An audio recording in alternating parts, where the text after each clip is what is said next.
Lionel মেসিকে থামাবে কে? Algeria চেষ্টা করেছিল 4 ডিফেন্ডার, কঠিন রক্ষণ, সাজানো ফাঁদ, মেসি হ্যাট্রিক করলেন। এবার আর্জেন্টিনার সামনে আসছে অস্ট্রিয়া। রালফ রাংনিকের দল 22 জুন ডালাস স্টেডিয়াম। গ্রুপ জের শীর্ষ 2 দল মুখোমুখি। প্রশ্ন একটাই, এবার কি মেসিকে বোতলবন্দি করা যাবে? রালফ রাংনিক অস্ট্রিয়ার কোচ, মডার্ন জার্মান ফুটবলের গডফাদার বলা হয় রাংনিককে।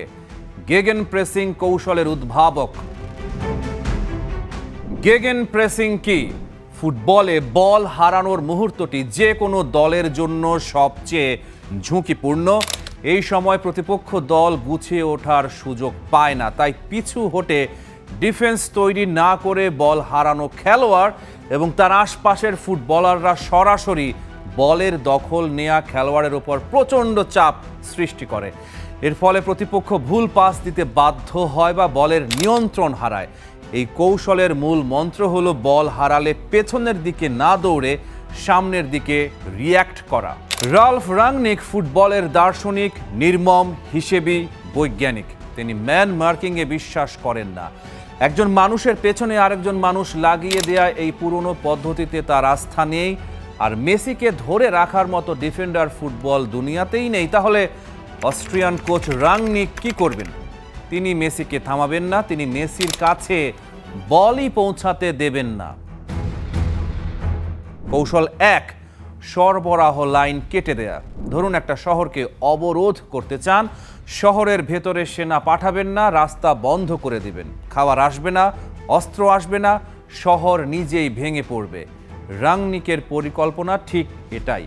মেসির কাছে বল পৌঁছায় কিভাবে? এনজো ফার্নান্দেস, ডিপল, ম্যাকঅ্যালিস্টারের পা হয়ে গভীর থেকে সুতোর মতো পাস। মেসি লাইনের মাঝখানে দাঁড়িয়ে থাকেন আর ঠিক সময়ে বল পান। রাংনিকের অস্ট্রিয়া সেই সুতো কাটার চেষ্টা করবে। 4-2-3-1 ফরমেশনে অস্ট্রিয়ার ফরওয়ার্ড এবং midfield line Enzo Fernandez, De Paul, ম্যাকঅ্যালিস্টারদের ঘিরে ধরবে, চাপ দেবে, তাড়া দেবে, সময় দেবে না ভাবতে, বল হারাতে বাধ্য করবে মেসির কাছে পৌঁছানোর আগেই। রাংনিকের কৌশল সহজ। প্রতিভাবান মানুষ তখনই ভয়ঙ্কর যখন সে সুযোগ পায়। সুযোগটাই বন্ধ করে দাও। কৌশল 2, মাঝ মাঠে স্পেস বন্ধ করো। মেসির প্রিয় জায়গা কোনটা? ডান হাফ স্পেস। সেখানে নেমে আসেন, বল পান, ঘুরে তাকান, তারপর থেকেই বিপদ শুরু। কনরাড লাইমার আর মার্সেল সাবিৎজার, এই দুজন অস্ট্রিয়ান মিডফিল্ড ইঞ্জিন। দুজনেই অক্লান্ত, দুজনেই স্মার্ট। এই দুজন মিলে মেসির চারপাশে একটা অদৃশ্য বক্স তৈরি করতে পারেন। স্ট্র্যাটেজি হলো মেসি যখনই সেই জায়গায় নামবেন, লাইমার আসবেন, সাবিৎজার আসবেন, পাসিং লেন বন্ধ হবে, ঘোরার জায়গা থাকবে না। কিন্তু এখানেই বিপদ। মেসিকে বক্সে আটকাতে গিয়ে যদি দুজন মিডফিল্ডার সরে যান, আর্জেন্টিনার অন্য কেউ ফাঁকা জায়গা অর্থাৎ স্পেস পাবেন। রাংনিকের দলকে তাই একসাথে দুটো সমস্যা সামলাতে হবে। কৌশল 3, ফ্ল্যাট ডিফেন্স, কোনো ফাঁক নেই। মেসির সবচেয়ে মারাত্মক অস্ত্র কোনটা? থ্রু বল, কোনাকুনি পাস, ডিফেন্ডারের পেছনে দৌড়ানো রানারের জন্য। অস্ট্রিয়ার রক্ষণ সেই ফাঁকটাই বন্ধ করে দেওয়ার চেষ্টা করবে। 4 জন ডিফেন্ডার একটা সমতল রেখায় থাকবে। ফুল ব্যাক আর সেন্টার ব্যাকের মাঝখানে কোনো ত্রিকোণ তৈরি হবে না। দাভিদ আলাবা অভিজ্ঞ, স্মার্ট লিডার। তিনি ডিফেন্স লাইনের মাঝখানে দাঁড়িয়ে পুরো সিস্টেম নিয়ন্ত্রণ করবেন। মেসি বল পেলেও দেখবেন কোনো দরজা খোলা নেই। কিন্তু তত্ত্ব আর মাঠ এক নয়, কারণ মেসি সেই মানুষ যিনি বন্ধ দরজায় জানালা খুঁজে পান। কৌশল 4, আক্রমণী সেরা রক্ষণ। রাংনিকের আসল চাল হয়তো এটাই। মেসিকে থামানোর সবচেয়ে কার্যকর উপায় আর্জেন্টিনাকেই রক্ষণে ব্যস্ত রাখো। বল কেড়ে নাও দ্রুত, উঁচু পজিশনে, তারপর ট্রানজিশন বিদ্যুৎ গতিতে। আর্জেন্টিনা যখন পেছনে দৌড়াচ্ছে, মেসি তখন খেলার বাইরে। অস্ট্রিয়ার ফরওয়ার্ডরা দ্রুত, ট্রানজিশনে ভয়ঙ্কর। আর্জেন্টিনার আক্রমণাত্মক ফুল ব্যাকরা সামনে থাকলে পেছনে জায়গা থাকে, সেই জায়গাটাই অস্ট্রিয়ার টার্গেট হবে। মেসিকে খেলা থেকে বিচ্ছিন্ন করো, বলের দিক থেকে নয়, দলের দিক থেকে। কিন্তু মেসিকে আদৌ থামানো কি সম্ভব? আলজেরিয়া ভেবেছিল পারবে, কিন্তু পারেনি। মেসির হ্যাট্রিক, ৩-০ গোলে হারতে হয়েছে। আর কদিন পরে মেসির বয়স হবে ৩৯, শেষ বিশ্বকাপ, কিন্তু সময় যেন উল্টো দিকে হাঁটছে। রাংনিকের গেগেন প্রেসিং দুর্দান্ত, কিন্তু গেগেন প্রেসিং একটা সিস্টেম, কিন্তু মেসি জিনিয়াস। সিস্টেম দিয়ে জিনিয়াসদের সব সময় আটকানো যায় না। লাইমার আর সাবিৎজার তাড়া করবেন, মেসি একটু সরবেন ১ সেকেন্ড ১ ইঞ্চি, ব্যাস বল বেরিয়ে যাবে, গোলও হবে। কারণ মেসির শরীরে এমন একটা ঘড়ি আছে, সেটা আর কারো কাছে নেই। ডালাসের রাতে কি হবে? দুটো দল, দুটো দর্শন। একদিকে রাংনিক, বিজ্ঞান, কঠোর শৃঙ্খলা, সিস্টেম। অন্যদিকে মেসি, শিল্প, সৃজনশীলতা, অলৌকিকতা। অস্ট্রিয়া লড়বে, কঠিন লড়াই হবে। জর্ডানের বিপক্ষে ওদের ৩-১ জয় দেখিয়েছে এই দল, সুসংগঠিত, শক্তিশালী, আত্মবিশ্বাসী। কিন্তু শেষ প্রশ্নটা থেকে যায়, যে মানুষ আলজেরিয়ার বিপক্ষে কেঁদেছিলেন এবং তারপরও হ্যাট্রিক করেছিলেন, যে মানুষ ব্যক্তিগত কষ্ট বুকে নিয়ে বল জালে পাঠিয়েছিলেন, সেই মানুষকে থামানো কঠিন।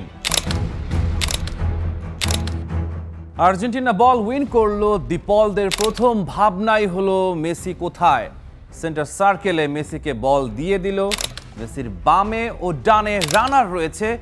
মেসি সামনে এগিয়ে যান, গনজালেস মেসিকে বল ফিরিয়ে দেন। মেসি জোরালো নিচু শট নেয়। আলজেরিয়ার গোলকিপার লুকাস জিদান পুরো চেষ্টা করেও বলটা ধরতে পারে না। এই গোলেই হ্যাট্রিক পূরণ করেন মেসি। সতীর্থরা জানে বল ক্যাপ্টেনকে দিলেই সমাধান আসবে, তারা সামনে দৌড়ায়, কারণ জানে মেসি তাদের খুঁজে নেবেন। আর আলজেরিয়ার বিপক্ষে যখন কাউকে খুঁজে পাননি, সমস্যা নেই, মেসি নিজেই গোল করে ফেলেছেন। 4 বছর ধরে এই বিশ্বকাপের জন্য প্রস্তুত হয়েছেন লিওনেল মেসি। এনার্জি সেভ করেছেন, যাকে অনেকে গত 2 দশক ধরে সেরা বলে আসছেন, তিনি আবার প্রমাণ করলেন। ক্যারিয়ারের ইনজুরি টাইমেও তিনি বাকিদের পুরো ম্যাচের চেয়ে ভালো।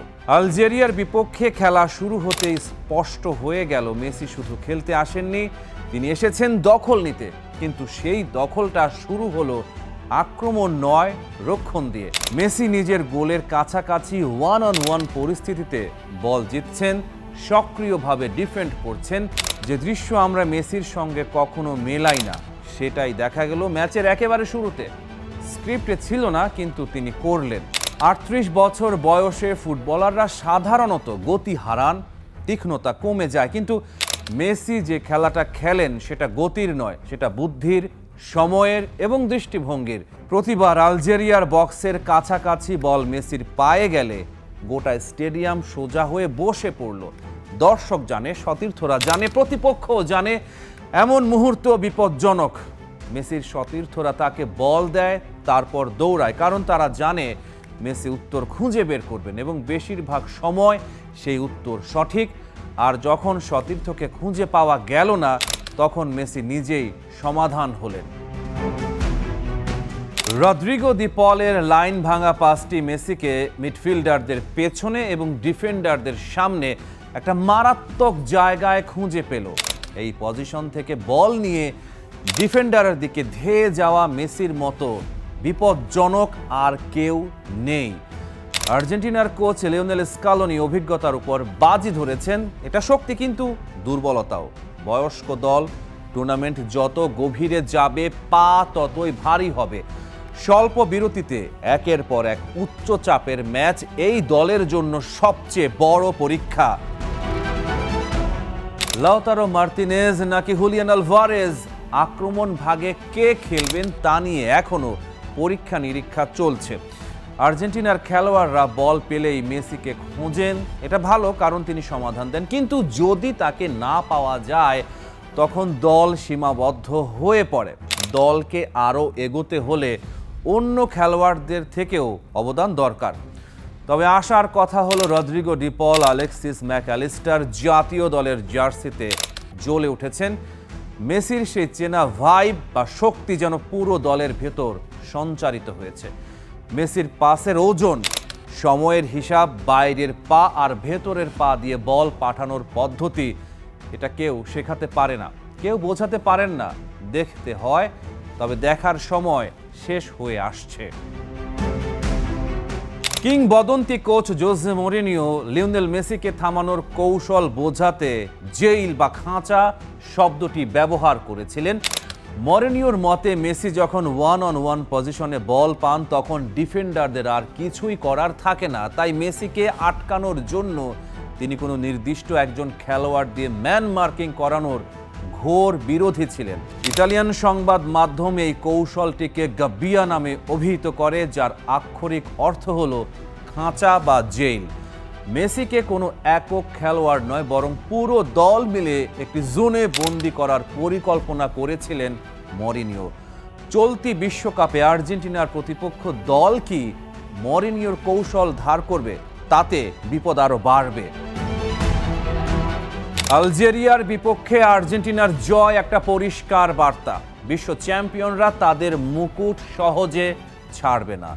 দলে খামতি আছে, রক্ষণে কিছু ফাঁক ফোকর আছে, কিন্তু যতক্ষণ পর্যন্ত মাঠের মাঝখানে 10 নম্বর জার্সি পরিহিত জাদুকর আছেন ততক্ষণ পর্যন্ত যে কোনো অসম্ভবকে সম্ভব করা আর্জেন্টিনার জন্য সময়ের ব্যাপার মাত্র।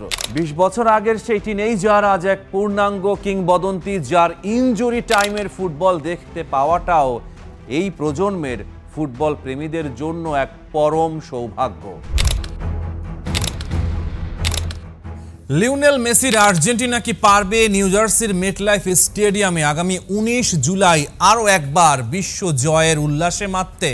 অপটা সুপার কম্পিউটার 10,000 সিমুলেশন চালিয়ে একটা সম্ভাব্য রোডম্যাপ তৈরি করেছে, যে পথে আর্জেন্টিনা আবার চ্যাম্পিয়ন হতে পারে। তবে এই পথ মোটেও সহজ নয়। কাঁটা বিছানো এক রুদ্ধশ্বাস রোডম্যাপ পার হতে হবে বিশ্ব চ্যাম্পিয়নদের। গ্রুপ পর্ব চ্যাম্পিয়নদের অভিশাপ ভাঙার মিশন। 2010 সালে ইতালি, 2014 সালে স্পেন কিংবা 2018 সালে জার্মানি ডিফেন্ডিং চ্যাম্পিয়নদের গ্রুপ পর্ব থেকে বিদায় নেয়ার ভূত তাড়া করে বেড়াচ্ছে ফুটবলকে। লিওনেল স্কালোনির আর্জেন্টিনা এবার গ্রুপ জেতে আলজেরিয়া, অস্ট্রিয়া এবং জর্ডানের মুখোমুখি হবে। তুলনামূলক সহজ প্রতিপক্ষ। কাগজে কলমে এই গ্রুপ পার হওয়া আর্জেন্টিনার জন্য স্রেফ সময়ের ব্যাপার। অপটা সুপার কম্পিউটারের ভবিষ্যৎবাণী অনুযায়ী স্পেনের পর আর্জেন্টিনায় দ্বিতীয় সর্বোচ্চ সম্ভাবনা নিয়ে নকআউট পর্বে পা রাখবে। গ্রুপ চ্যাম্পিয়ন হিসেবে নকআউটে গেলে আর্জেন্টিনার জন্য অপেক্ষা করছে এক চিরচেনা লাতিন যুদ্ধ। রাউন্ড অফ 32 মায়ামির বুকে লাতিন ক্লাসিকো। গ্রুপ চ্যাম্পিয়ন হলে আগামী 3 জুলাই মায়ামি গার্ডেন্সে আর্জেন্টিনা মুখোমুখি হবে গ্রুপ এইচ এর রানার্স আপের, যা বর্তমান প্রজেকশন অনুযায়ী হতে চলেছে মার্সেলো বিয়েলসার উরুগুয়ে। উরুগুয়ের বিপক্ষে আর্জেন্টিনার সাম্প্রতিক রেকর্ড দুর্দান্ত। শেষ 9 ম্যাচের মাত্র একটিতে হার, বাকি 8 ম্যাচের 7টিতেই উরুগুয়েকে কোনো গোল করতে দেয়নি আর্জেন্টিনা। মায়ামির চেনা মাঠে মেসি উরুগুয়ের লড়াকু ফুটবলকে পরাস্ত করে শেষ 16-র টিকিট কাটবে, এটাই স্বাভাবিক সমীকরণ। রাউন্ড অফ 16 অচেনা তুরস্কের মুখোমুখি আর্জেন্টিনা। 7 জুলাই আটলান্টার মাঠে আর্জেন্টিনার সম্ভাব্য প্রতিপক্ষ তুরস্ক। ফুটবল ইতিহাসে এর আগে কখনো আন্তর্জাতিক ম্যাচে মুখোমুখি হয়নি এই দুই দল। ইউরোর ডার্ক হর্স তুরস্ক নিশ্চিতভাবেই তাদের চেনা আগ্রাসী ফুটবল দিয়ে আর্জেন্টিনাকে থমকে দিতে চাইবে, তবে স্কালোনির ট্যাকটিক্যাল মাস্টার ক্লাস আর মাঝ মাঠের নিয়ন্ত্রণের সামনে তুরস্কের রূপকথা ওখানেই শেষ হতে বাধ্য। এই ম্যাচ জিতে কোয়ার্টার ফাইনালে উঠলে ফুটবল বিশ্ব সাক্ষী হবে শতাব্দীর সবচেয়ে বড় ব্লকবাস্টারের। Quarter final, the last dance, Messi বনাম রোনালদো। বিশ্ব জুড়ে কোটি কোটি ফুটবল প্রেমী 2 দশক ধরে যে মহারণের স্বপ্ন দেখছেন 2026 বিশ্বকাপ, সেই মহারণ উপহার দিতে পারে। কোয়ার্টার ফাইনালে আর্জেন্টিনার সামনে পর্তুগাল, ক্রিস্টিয়ানো রোনালদো বনাম লিওনেল মেসি বিশ্বকাপের মঞ্চে প্রথম এবং শেষ বারের মতো মুখোমুখি হওয়ার সম্ভাবনা রয়েছে। যদি তাই হয় 2014 সালের প্রীতি ম্যাচের পর এই প্রথম তারা মুখোমুখি হবেন। অপটা সুপার কম্পিউটার বলছে 2022 বিশ্বকাপে নেদারল্যান্ডস, ক্রোয়েশিয়া ও ফ্রান্সের মতো ইউরোপীয় পরাশক্তিদের যেভাবে আর্জেন্টিনা গুঁড়িয়ে দিয়েছিল, সেই একই মানসিকতা নিয়ে পর্তুগালকে বিদায় করে মেসির শেষ যাত্রা অক্ষুণ্ণ থাকবে। সেমিফাইনাল, ইংল্যান্ডের বিপক্ষে ঐতিহাসিক শত্রুতা। সেমিফাইনালে আর্জেন্টিনার জন্য অপেক্ষা করছে তাদের চিরশত্রু ইংল্যান্ড। ফুটবল ইতিহাসের সবচেয়ে বিতর্কিত এবং রোমাঞ্চকর ম্যাচগুলো হয়েছে এই দুই দেশের মধ্যে। 1986 সালে দিয়েগো মারাদোনার সেই বিখ্যাত হ্যান্ড অফ গড এবং শতাব্দীর সেরা গোলের পর 1998 সালে ডেভিড বেকহামের লাল কার্ড। ইংল্যান্ড বনাম আর্জেন্টিনা মানেই উত্তেজনায় ঠাসা। 2002 সালের পর এই প্রথম বিশ্বকাপের মঞ্চে দেখা হতে পারে এই দুই দলের। ইতিহাস বলছে আর্জেন্টিনা যখনই বিশ্বকাপের সেমিফাইনালে উঠেছে তারা কখনো হারেনি। 1930, 1986, 1990, 2014, 2022। অপটা সুপার কম্পিউটার বলছে এবারও থ্রি লায়নদের স্বপ্নভঙ্গ করে টানা দ্বিতীয়বারের মতো ফাইনালে ওঠার রেকর্ড গড়বে আর্জেন্টিনা। ফাইনাল, ইউরো চ্যাম্পিয়ন বনাম কোপা চ্যাম্পিয়নের মহাযুদ্ধ। 19 জুলাই নিউ জার্সির মেটলাইফ স্টেডিয়ামে ফাইনালের মঞ্চ। একদিকে 2024 সালের ইউরো চ্যাম্পিয়ন ও টুর্নামেন্টের হট ফেভারিট স্পেন, অন্যদিকে কোপা আমেরিকা ও বিশ্ব চ্যাম্পিয়ন আর্জেন্টিনা। মেসির বার্সেলোনার পুরনো সতীর্থ এবং স্প্যানিশ ফুটবলের তিকি তাকার বিপক্ষে আর্জেন্টিনার আধুনিক লা নুয়েস্ত্রা শৈলীর লড়াই। এই ফাইনালে জিতলে লিওনেল মেসি ইতিহাসের প্রথম অধিনায়ক হিসেবে টানা দুটি বিশ্বকাপ মুচিয়ে ধরার অনন্য কীর্তি গড়বেন, যা পেলে বা মারাদোনাও করতে পারেননি। Rahman pair, star play.